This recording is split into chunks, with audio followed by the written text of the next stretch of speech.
de bate-bola, 4 linhas, tricolor das Laranjeiras em destaque. O torcedor do Fluminense sofreu 2 golpes terríveis entre a noite de quarta e a madrugada de quinta-feira. Depois de Santiago Garcia garantir o 2-0 para o Nacional, jogo no Uruguai, o América do México derrotou o Argentino Júnior por 2-1. Vou fazer uma polêmica aqui para vocês logo de cara. Qual vai ser o adversário mais difícil do Fluminense encarar na última rodada? O Argentino Júnior, o próprio Fluminense ou a matemática, que deu 8% de chances do Fluminense se classificar? O próprio Fluminense, eu acho, porque realmente o Fluminense, ele, digamos assim, ele foi 2 times, né? Um no primeiro tempo e o outro no segundo. O do primeiro tempo foi um time muito bom, um time que jogou pra frente, um time excelente. Um time excelente, um time que tocou bem a bola, concluía pouco a gol, é verdade, mas tocou bem a bola, um time que marcava bem, marcava lá na frente o Nacional, pressionava, mas o do segundo tempo foi um time que não se encontrou em campo em momento nenhum. Foi um time que errava passes, foi um time que teve dificuldades muitas para chegar ao ataque. É bem verdade que o Nacional mudou muito também, que o Nacional, inesperadamente, no primeiro tempo também, jogou muito atrás e jogou sem aquela garra uruguaia tradicional, né? Medo de perder. Mas essa garra uruguaia, Fernando, você tem razão, realmente faltou a garra uruguaia, mas o Fluminense foi impactante porque ele marcou, pressionou a saída de bola, estava parecendo que estava no Engenhão.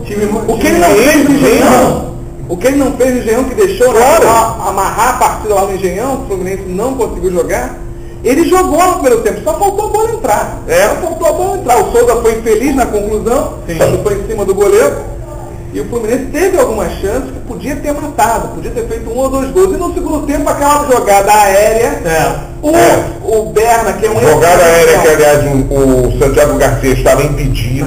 Foi irregular, estava mesmo. Agora o Berna foi hesitante. Foi hesitante. Mas ele tem crédito. Aliás, o Berna e o Edinho, né? De novo o Edinho, né? Vocês acham que eles ficaram muito esperando a marcação do impedimento? Eu acho que sim. Acho que sim. Principalmente o Edinho, né? E para você, Flávio, qual é o adversário mais difícil desses 3 que eu citei? Então, aquele gol do... Eu vou falar aquele gol e vou responder a sua pergunta automaticamente. Claro, gol, o primeiro gol, aquele gol de bola parada, derrubou o quê? O equilíbrio emocional do Fluminense. E esse é o ponto crucial. E a gente vai pensar, poxa, se o Fluminense, agora pensando racionalmente, se o Fluminense teve dificuldade, perdeu no Uruguai, vai ser muito mais difícil na Argentina, um time com mais tradição, que é o Argentino Júnior. Vai ter muito mais dificuldade. Essa é a realidade. Dá para ganhar, mas vai ser mais difícil. Mas eu acho que o Nacional tem mais tradição até do que os Argentinos Júnior. Mas a Argentina, Fernando, a Argentina... A Argentina é um estigma argentino, eu acho. Sim. O estigma argentino fica muito maior. Não, o Uruguai nem tanto. Aqui no Brasil não tem tanto quanto esse estigma argentino que se bota sempre nos confrontos de Libertadores. Não, concordo com você. Mas eu acho que o Fluminense já veio para o segundo tempo já bem diferente, entendeu? Aliás, o Fluminense veio para o segundo tempo com uma outra coisa. O Fluminense veio para o segundo tempo achando que o jogo seria resolvido a qualquer momento por ele. E também uma coisa, o Fernando tem razão, mas outra coisa importante, que aquele tipo de marcação, aquela pegada nos 45 primeiros minutos, não daria, humanamente, fisicamente, não daria para manter os 90 minutos com o time também agredido o tempo todo. Então o Fluminense deu uma apertada no freio, pensando o quê? Eu vou tentar matar no contra-ataque, porque o galo vai acabar. Até porque o time do Nacional estava com uma postura que talvez eles não esperassem, até o próprio Fluminense não esperasse. Achava que ia ter pressão o tempo todo. Mas o problema do Nacional também no primeiro tempo é que o Nacional estava com 3 no meio de campo e 3 no ataque. Né? E isso faz com que o Fluminense fez com que o Fluminense tivesse um homem a mais no meio de campo, né? Ganhasse o meio de campo, teoricamente. Só que tem que o Fluminense não se aproveitou disso. Agora, Por quê? Porque tinha o Souza numa noite ruim, aliás, jogando mal de novo, né? A implicância do Fernando Diniz com o Souza. Aliás, vai ser meu destaque final, o Souza, né? Agora, por que tantos erros assim no primeiro tempo? O Fluminense errando muito no último passo. Por que tantos erros? Afobação, receio? O que seria? Quais foram os erros? Por que tantos erros assim? Porque o que acontece? Como eu falei, o Souza jogando mal, o Conca também sumido em campo, e os dois laterais, o Mariano está em má fase, né? Bastante. E o Júlio César, então, é uma negação também, né? O Júlio César não se firmou ainda. Você vê, inclusive, que o Carlinhos está sempre na sombra dele. E o Carlinhos também não está numa fase das melhores. Pois é. Quero colocar uma polêmica aqui na mesa. Opa, eu vou usar o termo, vou repetir o termo equilíbrio emocional. E durante a semana surgiu uma forte notícia, eu quero até passar, dividir com o pessoal da mesa, vocês já devem ter conhecimento em relação que a Unimed termina o contrato em 2011. Eu fico imaginando a cabeça dos jogadores, não das estrelas que ganham uma fortuna, até das estrelas, todos os jogadores, inclusive os mais humildes, né, que não ganham tanto. Como fica na mente que a grande patrocinadora, a empresa de plano de saúde, a parceira, entre aspas, eterna, ex-eterna, que não vai ser mais eterna, que está desde 99, se desligando do tricolor. É algo que mexe com o emocional. Lógico que mexe bastante. E pode ter interferido na partida, sim. Pode, na minha opinião. Qual parte você acha que interferiu, Flávio? Não é se afobar, não ficar pensando demais no futuro, ficar pensando, e aí, eu vou ter que procurar, vou falar com o meu empresário, porque eu tenho que garantir um clube para mim, porque a Unimed não vai bancar, e o Fluminense vai ter que, não sei, começar do zero, ou arrumar uma outra parceria. Ainda mais que alguns jogadores que são bancados pela Unimed não estão numa fase das melhores, e aí, isso deve deixar até eles mais afoitos, né, quem sabe. Agora, está falando de dois jogadores que se destacaram negativamente na partida, o Conca e o Emerson.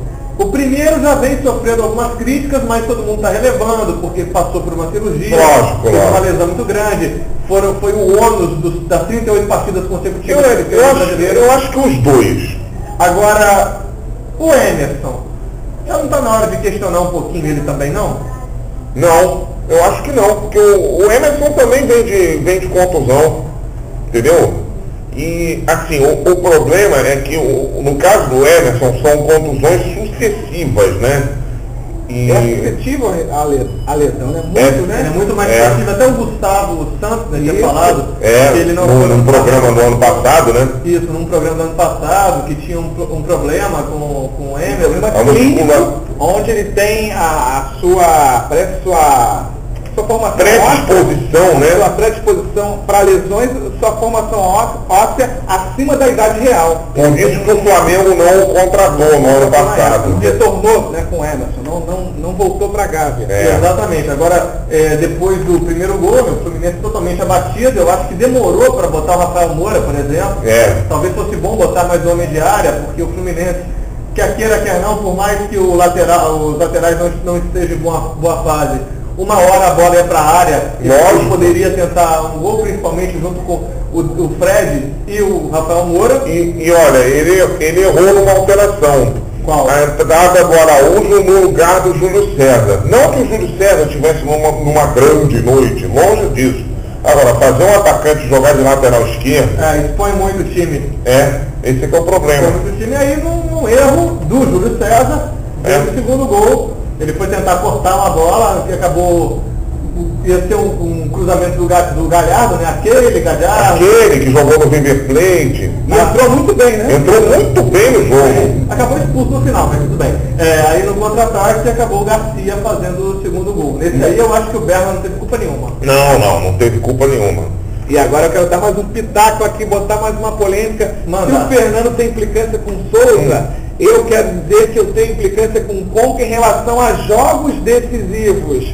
O Conca em jogos decisivos, principalmente, ele mostrou na Libertadores passada que quem decidiu, quem levou o Fluminense à frente foi o Thiago Neves, fez 3 gols contra a LDU no jogo do Maracanã. O Conca, ele, não vou dizer, ele praticamente se esconde, a estrela dele não brilha, ele não consegue jogar tudo que ele sabe, e realmente ele sabe. Eu não estou discutindo tecnicamente o Conca, eu não estou discutindo o Conca. Para jogo de Copa, Eu posso afirmar que o Conca não é copeiro. O Pedro Marques já falou muito isso. Inclusive. Agora fica na dúvida também, realmente. Não sei se ele está. Se nesse jogo foi por conta desse suposto sumiço em decisão, ou se foi por causa de consequências do ano passado. E isso vem agora na minha mente agora uma informação, porque muitos torcedores falaram, poxa, a Argentina, a seleção argentina não convoca. Isso pode explicar por que os argentinos não convocam o Conca, porque já devem saber que o Conca em Copas, né, em jogos mata-mata, jogos decisivos, o Conca tem dificuldade de colocar todo o seu potencial para fora. Apesar de ser um grande jogador, e talvez pela má fase que ele teve no River Plate. Não sei. Agora, no grupo da morte, o Fluminense está agonizando, né? Tá aquele paciente na UTI, né? Digamos assim. Já está respirando por aparelhos, mas está muito difícil. Condizente com a Unimed também. Olha, em caso de vitória do América diante do Nacional, o Fluminense precisa de uma vitória simples contra o Argentino Júnior. Nem tão simples, né? Vitória por 2 gols. Não, isso aí no caso de empatar a partida. No empate entre América e Nacional, a vitória deve ser acima de 2 gols de diferença. Uma vitória uruguaia já desclassifica por completo o tricolor. Agora eu fico perguntando, como é que encontrar uma motivação para se manter também com pegada na Taça Rio, próximo jogo diante do americano? Pois vai ser difícil, viu? Até porque o americano está na briga direta pela classificação, né? Tá certo, a motivação seria os estaduais passados, como eles não conseguem chegar nos estaduais, não consegue. A motivação poxa, a torcida local, né, do Rio de Janeiro merece o Fluminense chegando numa decisão estadual. Então isso é uma motivação. Coisa que não consegue desde 2005, né? Olha quanto tempo. É verdade. Recado final, Vinícius. Olha, eu vou discordar um pouquinho do que o Fernando Diniz disse umas horas atrás, mas talvez seja a hora do Emerson Moreira dar uma chance para o Araújo no ataque. Deixar o Emerson um pouquinho na reserva, até ele recuperar um pouco mais. Eu escalaria o Araújo de início.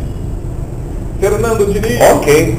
Bom, eu acho que seria a hora realmente dele dar uma chance pro Araújo, mas no lugar do Souza, rapaz, que o Souza só serve para falar no Twitter, né? Que ele tem dinheiro para comprar os computadores de todo mundo. Tá, é decepcionante essa declaração do Souza. Mas ele só serve para falar no Twitter, né? E para jogar bola que é bom, nada, né? Tá certo. E o meu recado final, por que não o He-Man Rafael Moura, que já foi decisivo com o Goiás, por que não apostar no Rafael Moura nesse jogo decisivo contra a Argentina? Rafael Moura tem um perfil, Argentino Júnior, né?